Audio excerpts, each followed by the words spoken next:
is going on, everybody? We are going to talk about auctions of the week, as well as the Japanese craze going on right now for the coveted Yokohama Pikachu.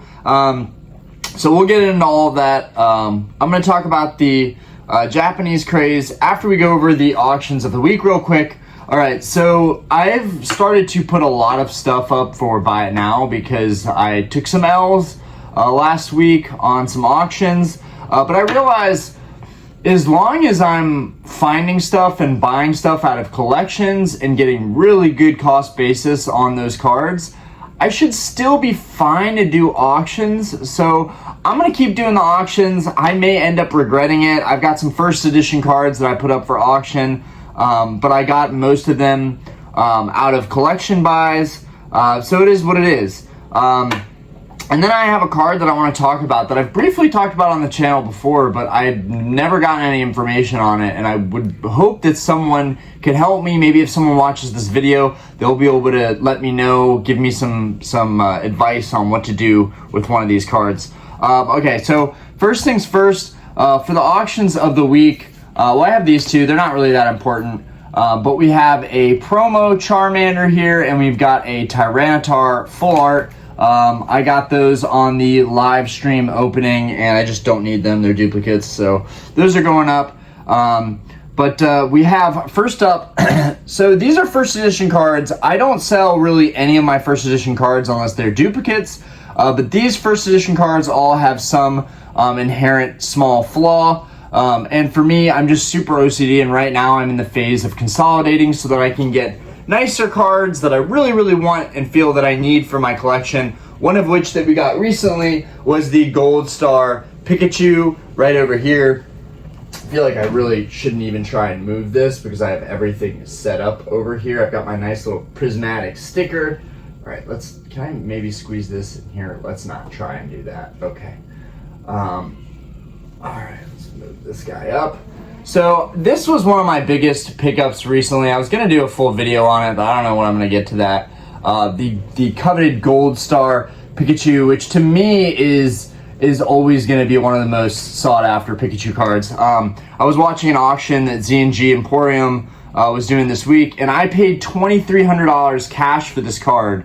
It actually, one of my favorite things about this card, real quick, is that when you get it in the right lighting, you get right there. When you get in the right lighting, you can see the gold borders on the card, but also when you get in the right lighting, it's this really cool, gives you the classic shining feel, and all of the gold stars are like this, but I really like it in particular with Pikachu.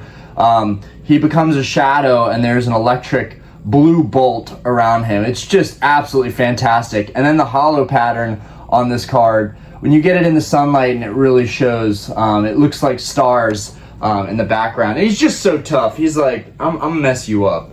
So I really like this Pikachu. Let's put this back on. Hopefully everything doesn't fall over. All right, beautiful. And then I've got my first edition Zard back up there. I am actually, yeah, we'll get into everything. I've got a lot of stuff to go over here, but yeah. So the Dark Arbok, I'm putting up because I don't know if you guys will be able to see it. Let's go ahead and get this guy out here.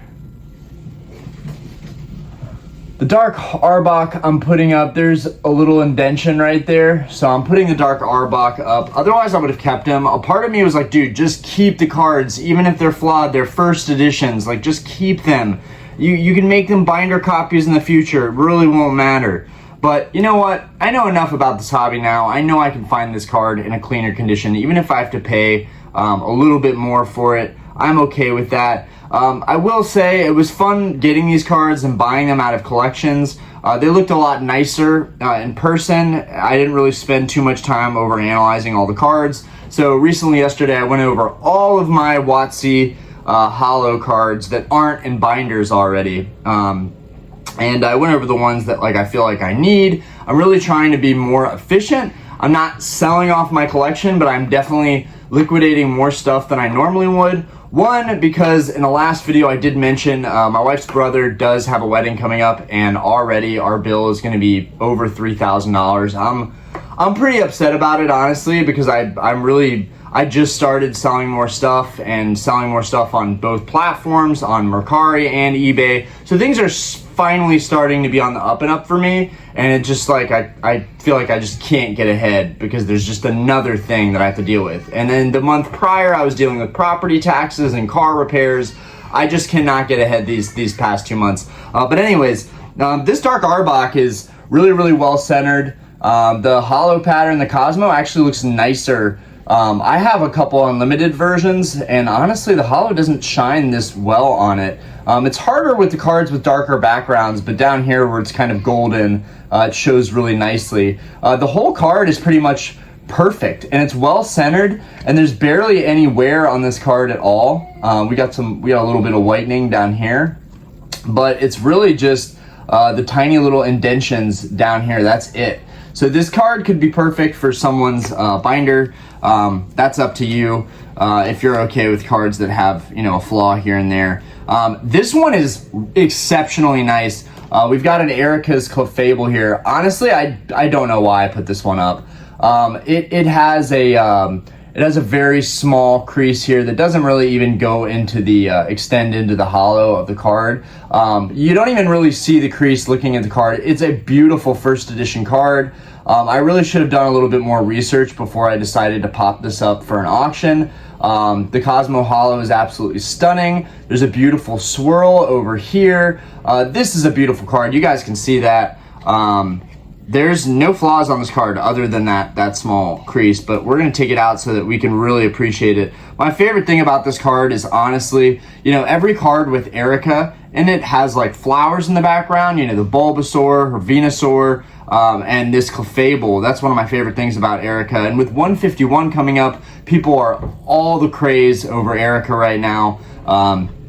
So I feel like this card is would be more relevant when 151 comes out. But whatever. So as you guys can see, it's got that beautiful pink in the background. There's the swirly. Apparently swirls get the girls. Someone said that to me once, so I guess that's a thing. But yeah, you guys can see the hollow's like really good shape. There's like no surface scratches on it at all.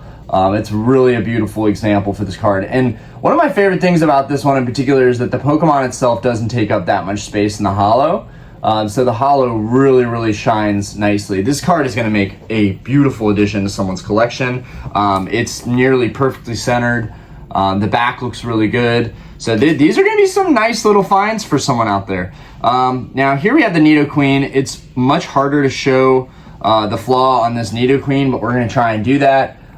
So here you have the Nidoqueen. You guys can kind of see there's a line going through right here. Kind of like a bend, but not a through and through bend or crease. I try to show it as best as possible. Again, one of my favorite things, Nidoqueen is one of my favorite cards. So I got this for auction last year, and I was so happy when I won this card because I got it for a really good price. I think I got it for like $37. Unfortunately, it does have this kind of crease going through it. I don't know if it'll be easier to show on the back. You guys might be able to make it out. It's just kind of like a really light bend going through the card. But anyways, buyer was not transparent, or seller was not transparent about it at all. And I try to be transparent in all my listings, let people know what's up with the card. Even if I lose money on the card, it's whatever. I would rather be able to sleep better at night. This is a conversation me and a buddy have had here in Charlotte, and I know that I'm doing the right thing by putting auctions up, and regardless if I lose money, always honoring the auctions. That's really important.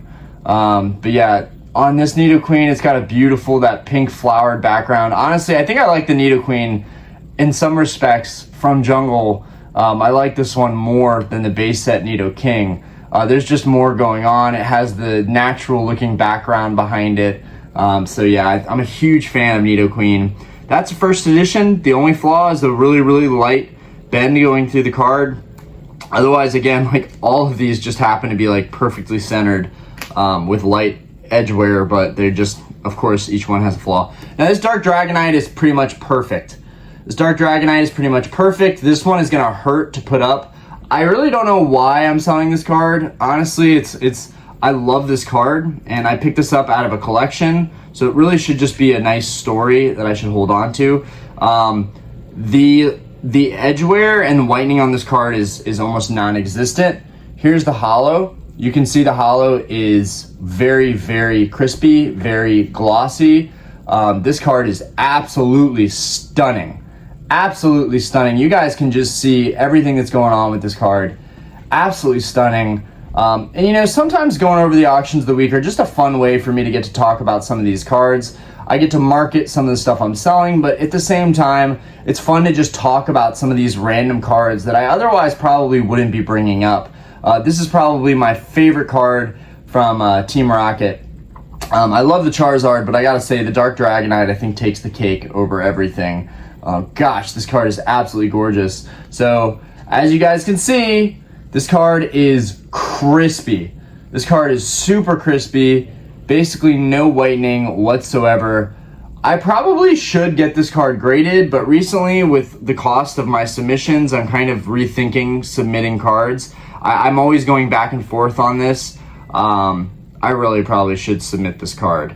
But this minty Dark Dragonite that someone else could possibly get graded is going up on the eBay. That's a beautiful card. Some stuff that I put up for a buy it now recently. I put up this stack of 116 mint condition Spanish base set cards. I was honestly tempted to just go ahead and try and complete a Spanish base set. Like, what the heck? Like, I got these out of a collection, but honestly, I have to get back some of the liquidity that I've put out the past couple years, and I've really been holding it off, just hoarding everything, and I just decided, you know what? It's time. With this expensive trip coming up, and life getting more expensive in general, and the girls back home, and Aspen's getting older, we're gonna have to prepare. I'm gonna have to, you know, get ready for preschool and daycare and all that good stuff, buying more diapers. With all that stuff coming up, it's just time to get some liquidity back. So let's go over these guys. We have a mint condition, almost perfect Blastoise, Spanish Blastoise. Now I have the 116 bulk cards, and I haven't shown the individual bulk cards on eBay, so this will be a good time to go over it. If anybody's following my YouTube, they'll get a little bit of a sneak peek into what's actually in this listing. The only thing I showed were the fronts and backs of these holo cards, but I did not show the bulk cards in the lot. So the Blastoise is absolutely gorgeous. Let's go ahead and... This thing has basically no whitening. I really should get this card graded. You know, I just sent in a bunch of random cards to get graded, and of course I'm like, here I'm looking at some really, really crispy cards, and I'm like, I should definitely get these graded, yet I'm not going to. You guys can see how freaking nice this Blastoise is. Like, this card is like fresh, pack pulled, and then put away for a long time. I bought this out of a collection. The card was opened up, put away. You might see some silvering on the sides, but this thing is the crispiest Blastoise I've ever personally held that was base set. You can see the holo is pretty much pristine. It shines beautifully. It's really well centered. I will say the top is a little bit thick, but still a really nice card. You guys can see the back. This thing is minty. So, and I did set the buy it now at 480, I think, maybe 450. But I set it high like that because honestly, I do believe that this Spanish Blastoise could potentially be a 9. And that's a hefty price tag on this card right here. I honestly am surprised somebody hasn't already bought that lot. This whole lot is like pristine. We've got the Ninetales here. The Spanish Ninetales. And one thing that's even better about the Spanish versions is that they all still carry the English names. So they just really look like the regular cards. You just be getting a really serious deal. I'm surprised the Raichu's in here. I'm a huge Raichu fan, so I'm kind of shocked that I threw that in here. I recently sold a bunch of my Wizards of the Coast holos to a buddy of mine, and recouped a lot of liquidity there. So I'm just realizing, you know what, maybe there's more money in my WotC than there is in the Modern. I'm really starting to feel like, you know what, WotC is king, and you know, I have to stick with the things that I love. As much as I've tried to branch out and collect things that other people have recommended, for me, it's all about Wizards of the Coast and theme decks. Those are the things that I love. That's where I get my liquidity back out, and that's the thing that I feel is really safe to park my money in. Everything else that I've collected, pretty much, I've had issues with. So for me personally, what works and what I feel expert in is theme decks and Wizards of the Coast old school hollows. But here you can see the back of this Ninetales, literally perfect, guys. Like, these cards are so freaking crispy. They're so freaking crispy. Like, if someone buys this Spanish lot and gets it graded, I have to know what they got in the grades. And maybe I'll even take it off or even price it up a little bit, because as I'm looking at these cards, I'm seeing how nice the condition of these cards are. So here we've got the Mewtwo, again, extremely crispy, well centered, no dings, no dents, no whitening. These cards are nice, guys. These cards are really nice. We got Poliwrath here. Yeah, other than the HP at the top, the whole top of the card almost looks like just your average English card. We've got the Poliwrath here. Again, glossy hollow, great centering. The back, no whitening. I think it really helps also to go over in a video and really show the cards up close so that people can really see it to believe it. These cards are really nice. We've got a super glossy Clefairy. I honestly feel like I'm undercutting myself. I have an English base set that's kind of like played to LP. And that set, it's 680 right now. The Charizard that's in that listing is actually getting graded. So I've said in the listing, don't buy this base set binder until this graded Charizard comes back in the mail. We got the back of this Clefairy, mint, and then this Raichu, which honestly, I don't know why I am letting this card go. It doesn't make any sense for me to let this card go. I love Raichu. It's one of my favorites. I love this artwork. I love the colors. Pikachu's big brother. But here it is. Here's the Raichu. Super glossy hollow. Looks super clean. Like, these cards are mint. You know, they're super clean. The centering is really good. No whitening on the back. So those are all the hollows. And then for the bulk in here, first off, look how white that is on the side. Usually that's a good indicator of how good of a condition the cards are in. But we're just gonna show a couple of the cards off the top. Most of these are just your average bulk in there, but we've got some mint condition Pikachus. And guys, these really should be all sleeved, but look how nice that is. Guys, look how nice that is. Like, I know that these are bulk, but still there's value to be had out of the bulk. I want to be very, very careful here. We got Charmander, we got Squirtle, we got Ivysaur, I know we got a Bulbasaur in there, we got Wartortle, there's Bulbasaur right there. And then we've got, you know, all your other cards, your rares, your trainers, your commons, uncommons. I probably should go in here and look for some errors. But I'm not going to do that. We got Charmeleon right there. We got a lot of good stuff here. I mean, you're basically getting the whole base set for a fraction of the cost, and the cards are truly mint. I think right now this is one of the best listings that I have up. I really should look for errors though. Real quick, I'm going to. Let's see if there's any evolution box errors in this thing.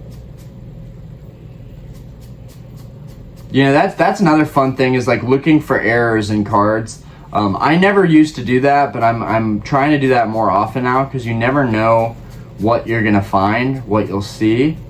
And the more you learn about Pokemon, the more you can use this information to your advantage. There is a common error with the evolution stage box where the Pokemon will be the same evolution stage that the actual Pokemon is. Like Wartortle will have Wartortle in the evolution box instead of Squirtle. Alright, so there's that stuff. And then over here, I did put up this M Charizard. That's a buy it now. I really wanted to keep this for bindering, but you know what? I'll be able to find another one. It's not going to be the end of the world. But one card I want to talk about right here, and then we're going to talk about the big cards that I just put up on eBay recently.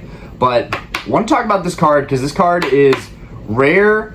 I've never seen one. I can't find any sold listings for it. I don't see anybody talking about it.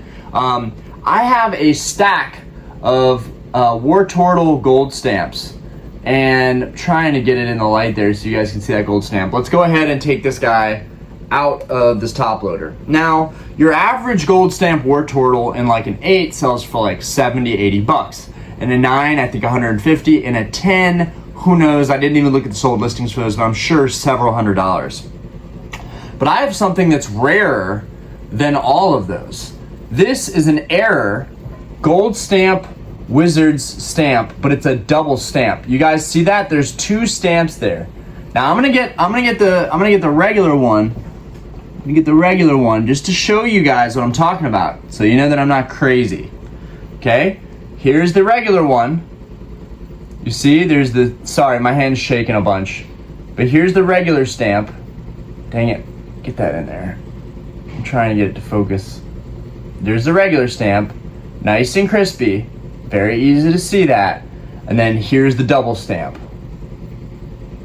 Trying to get this in the right light. You guys should be able to clearly see that double stamp there. That's a pretty big error right there. To me, I think that that's absolutely special and really, really cool because there's nothing else like it. No one has anything else like it. And I've got quite a stack, at least 100 gold stamp War Turtles. But this is one of the few that I found that has a double stamp. So I put this up for a exorbitant price on eBay because I just don't know enough about it, and I may just keep it and get it graded and just have it as a cool error card in my collection, because I don't think anybody else has this card. If anybody else has this card, if you know anything about these, if you can tell me what the rarity is, what the rarity level is for something like this, well, even, I don't want to take it out of the sleeve, but we'll take it out a little bit just to make it a little clearer. If you can let me know what the rarity is on something like this, if it's really not that crazy of an error, I think all errors when it's a big factory blunder like that, I think that's a big deal and warrants some attention. I didn't think much of it when I had it, but the more and more that I look at error cards and how expensive some people are asking for certain errors, I think this is one of the coolest errors that I've ever seen.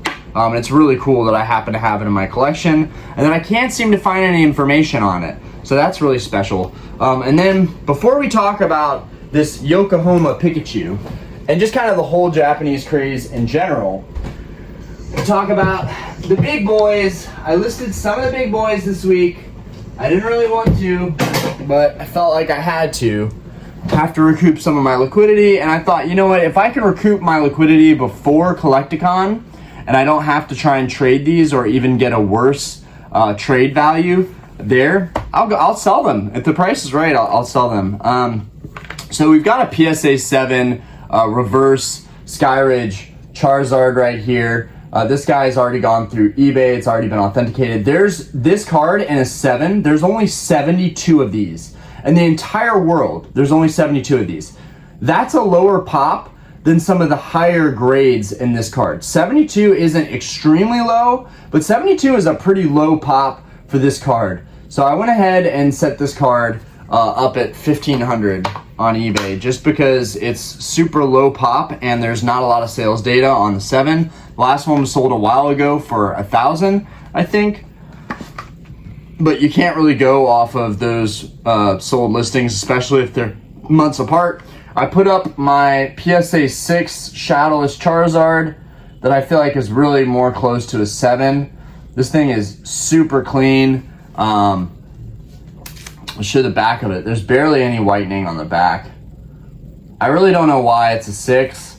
It's probably surface scratches or something. But yeah, this is my Shadowless Charizard. That one's going up on the eBay. Put that back in there. And if they don't sell before Collecticon, I'll just take them to Collecticon. What I'm going after is a Gold Star Rayquaza. That's really what I have my sights set on. If there's other cards that are worth that value, like some really nice Grails, I might go after those other gold stars. I might settle for that, but I really want the Rayquaza. That's the one that I want. And you know, it's just, I think it's going to go really well with my Pikachu. Pikachu and the Rayquaza are like my top two. I think Pikachu is extremely undervalued right now. And I'm not just saying that. I really feel like it's undervalued. It's a beautiful card, but again, the actual statistics don't line up. There are hundreds of this PSA 9 Pikachu. I think it's just the price point where it is right now because it is the Pokemon mascot. Maybe it's not undervalued, but I will say I saw this Pikachu go for $2,600 last night, which means after tax that person paid $2,860 for that card. I paid $2,300 cash. So I'm feeling really good about that, and also feeling like maybe I just had some stuff sell for less. Maybe it's not a buyer's market, or maybe it's just that's a Grail card, so it sold for more. Maybe like Pokemon is so confusing to me. I can't tell whether we're in a buyer's market, whether I just lost money on some sales or what. Okay, moving forward, we've got the last guy. I finally put up my first edition Charizard. Now, I still have my other first edition Charizard right here. Why I bought two, I think about that a lot now. I don't know why I did that. It was really honestly a mistake. I put two bids out and I honored them. I bid on it, so I paid for it. There's a lot of people that would have just flaked and kept the one that they wanted more, but I didn't do that. I bought two and I kept my word. And now I'm trying to get some money back for it. So if I can get, I put it up for 6. I figure I'll get maybe 5.5, maybe 5 flat. I don't know. But I put it up just to kind of fish and see. And also just some easy exposure. If anything, it'll bring people to my other listings. But yeah, I guess I should show that a little bit more since it is the biggest card that I put up this week. It's got a beautiful hollow star pattern. It's really, really hard to show with the sleeve on there. But yeah, I got my first edition Charizard. That just went up this week, and really don't want to sell it, but there's no need for it. I already have one. I don't need two, and I want to expand my collection. Although I am a huge Charizard fan, I think I would like to go after maybe some nicer graded Charizards and kind of improve on the collection that I have so far. Okay, let's talk about this this Japanese market. Also, shout out to everybody that's been picking up stuff from me on Mercari. I've been selling a bunch of theme decks lately. I don't know if those are people from the channel or not. They didn't mention that they were, but honestly, it's been amazing. That's been helping me a lot lately. And I've realized that theme decks are just my niche. For some reason, they don't sell for as much as on eBay as they do on my Mercari. So that's something that I'm going to keep doing and keep collecting because it's my safe place. But I just want to say thank you to everybody that's supported me and purchased off either of those platforms. There was someone recently that bought a Mewtwo full art off of me that said like, hey, I watched your video. I saw you got this trip coming up. You need to get some money. This is kind of to support you. So I really appreciate the love, guys. I appreciate the support. But let's talk about the Japanese craze, right? Japanese cards are already skyrocketing in value. Donro Prasad, one of our subscribers, mentioned to me that some cards that I should be looking at. He mentioned the Yokohama Pikachu. Now, the Yokohama Pikachu has already been on my radar. I saw a post by TCA Gaming. I saw that Pikachu and I was like, I have to have this Pikachu. It's amazing. I've seen several people actually talk about this Yokohama Pikachu, and it's frustrating because if the bigger collectors, if the more well-known collectors are already buying this card and they're paying the premium of, you know, $300. I did have a buddy here locally let me know that the sealed Yokohama World Championship decks got them for like 250, something along those lines. So I'm thinking that they're really, really worth more like 200 or even less than that, maybe 150. It's just crazy, these absorbent prices that we're at right now. PSA 10's going for $300-400 all day. This card just came out in this World Championship deck. If this was an English version World Championship deck, I don't think it would be worth that much. Then again, the World Championship signature cards are also the gold stars, especially. Those are also, and I do this because they're not really truly gold stars. They're signed from the World Championships. So, or at least I think I'm right on that. But I feel like these prices are completely just ridiculous. This card isn't even but a couple weeks old now, and it's already several $100s in a PSA 10. And while I will admit, someone mentioned the Sun and Moon promos that came back. I'm not sure if those were World Championship or not, but they were mentioning that card was like a $200-300 card, and the Sun and Moon, I think it's like SMP 400 or something. It's a Pikachu card as well. It's kind of a similar art style. It's Pikachu in the middle. It's some other Pokemon around the Pikachu. But the SM400 promo, that card is like $2,000 now. So Don Prasad, one of our subscribers, was mentioning to me, this is a card you should really look at. And while the Yokohama Pikachu was on my radar, I just really can't justify paying the prices that these cards are going for right now. It just seems like in a 10, it's going for $300-400 all day right now. And that is a lot of money to fork up. It feels like at every single turn, there's another product that I need to pick up for Pokemon. And it's really, really hard for me personally to keep up with. I don't know how people in this hobby can keep up with, the Japanese craze and the sets constantly releasing. And I know it's really truly only 3 main sets a year, and then like a mini set or a mini expansion, a special set. But it just feels like it's never ending, and it's really, really hard to keep up with. And I think this is why I always kind of relapse to vintage stuff, because I'm safe in the vintage world, and I know that market, and I know that you can get really good deals on that stuff and get good value out of it long term. That, and it's older, so I know that product is getting scarcer. Keep in mind the WotC cards, I know they were printed. I know they were printed to oblivion, I know that, but it doesn't make a difference. I love those artworks. They're simple, they're clean. That's what I relate with. That's the thing that I get nostalgic over. I've collected the XY and black and white full arts. I have them on my back wall, and they are beautiful. I will admit, I'm very grateful for friends of mine that have got me involved in other sets, but I just think it's crazy. I just want to go back to my hole of just vintage, especially theme decks. That's where I'm safe in. But I don't know. You guys let me know what you think about these Japanese cards that are coming out and already fetching these massive premiums. I get that the texture and the quality is better. I get that the overall quality of the cards is better, so they're commanding this premium. But I feel like the Japanese hype, I feel like it's a little bit of a bubble that doesn't exactly make sense to me. Another one of our subscribers that I've also had on a live, Chaos, he was talking about how a lot of these Japanese products are way cheaper over in Japan. It's just we're paying these resale prices, so we're automatically assuming like the Yokohama Pikachu. I don't know, and I should have done some research on this, but I decided to just pop in and do a video while I have some time. I don't know what the retail is, what that was going for at the World Championships. I don't know if you bought a ticket and it was handed out. That's something that maybe someone can leave a comment. Maybe all of you can educate me a little bit more on the Yokohama Pikachu. But I just couldn't help thinking, like, this small little deck box, how in the world could it already be a $300 deck box? And how in the world could this Pikachu card that comes out of that box already be worth, $300 or $400? I get that it's a PSA 10, but also if we know the Japanese cards are better quality, better centered, doesn't it make it kind of less rare that it's a 10, right?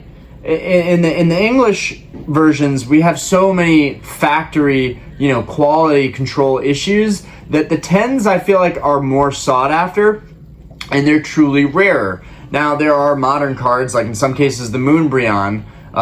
There's like thousands. I think there got to be over 1,000 of that card in a 10, right? So there are cards that just they're higher pop regardless of them being 10, so it doesn't make them as valuable. But I feel the same way with the Japanese cards. I'm like, this Yokohama Pikachu probably is most of the Pikachus coming out of this World Championship deck, I would think, being a World Championship deck, I would think the quality is very, very, like, I would assume that the quality is really good for these Yokohama Pikachu decks. That being said, a PSA 10 you could probably get out of the box itself. So the boxes are selling for upwards of $300, but I just think to myself, if you buy the box, no, you won't have the card to display, but you'll have the box, you'll have all the contents, it'll be a sealed product, and you'll know that that Pikachu is in there and that it could be gradable and it could be a 10. I feel like for some reason, maybe there's more value to buy the box sealed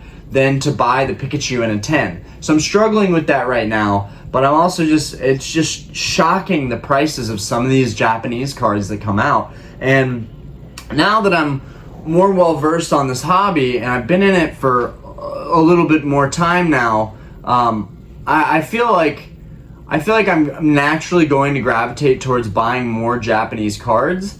But the other part of me just feels like I can't justify this. Just because everyone is hopping on this card, I can't justify it. But some people are very convinced that this Yokohama Pikachu is going to be the next big thing. And I don't want to hype it up too much because, guys, I'm honestly, every time an auction for that card in a 10, I'm bidding on them. When it goes over 300, I'm kind of like, no, I'm going to wait till I can find the right deal on this. And maybe I won't. Maybe it'll just go up in price. I'm going to find out the hard way. But also with Collecticon coming up, I figure someone is going to have this Yokohama Pikachu there in a 10, or they'll have the sealed box, the deck products, and they'll be able to sell them to me for less in cash. So I'm in no rush to buy anything right now. And I would implore you guys to either wait for conventions or even just keep looking at all your options instead of jumping on the bandwagon, because I think a lot of people are about to buy this Yokohama Pikachu and pay top dollar for it, just for it to retrace a little bit and become maybe a mid $200 card in a PSA 10, and then it'll probably go back up in the long term. But I just think hype is never a good indicator of value for cards that have just released. You know, you never want to buy immediately into that hype. You want to let the card ride out a little bit, see what happens with the market. I will say, I wish I had that Yokohama Pikachu so I could actually show you guys and talk about it. It is a beautiful card. Little brief description of this card that I've been ranting about and haven't given any reference to what it is. It is a Pikachu card that happens to have the Korodon and the Miradon on the card with it. I love this, right? It is one of the most beautiful cards that could potentially come out of the Scarlet and Violet block. I genuinely believe that. That alone, for me, justifies more of the purchase. But I just hate that it's such a new card and it's already so expensive. And it comes directly out of a product. It's not a card that you have to pull. There's no like pull rate on it. It's just you buy this deck box, you get the card. It's probably going to be a 10 because the Japanese card quality is just that much better. So I don't get the price on it, but I'm a big fan of Korodon and Miradon. Those two have pretty much made me happy with Scarlet and Violet overall. I'm not a huge advocate of the starters, but the legendary Korodon and Miradon, those look sick to me. I will always be a fan of those. So to have my two favorite new like legendary lizard-esque reptilian Pokemon with my favorite mascot Pikachu, this makes a perfect trifecta for a card for me personally that I am nuts about. But that being said, I would take some time, look at several auctions, look at your options for the card, maybe even consider buying it in the sealed deck box instead. But yeah, that's all I got for you.